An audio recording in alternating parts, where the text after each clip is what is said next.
Welcome to Kenton Teaches. Enjoy the video. You begin by confirming prerequisites and taking action immediately. You back up every database, user, and system because deletion is irreversible. Once done, stop dependent applications and active connections to reduce risk. Make sure the SQL Server agent and services are stopped. You verify you have SA or equivalent rights, the original installer or media, and a full server snapshot or backup to restore the environment if something goes wrong. Now proceed to the uninstallation method that matches your deployment.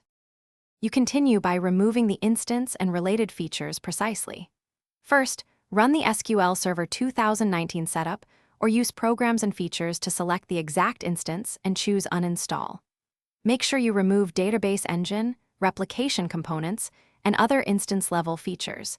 Then uninstall shared tools like management tools and reporting services.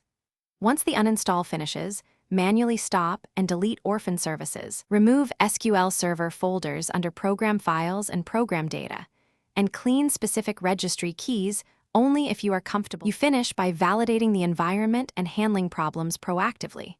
Reboot the machine and confirm no SQL services are present. Inspect Windows Event Viewer and uninstall logs for any residual errors. If accounts or permissions were altered, restore them or revert to your server snapshot. Make sure leftover databases are securely deleted. If something fails, consult the SQL Server Setup Bootstrap logs and error codes to find the cause.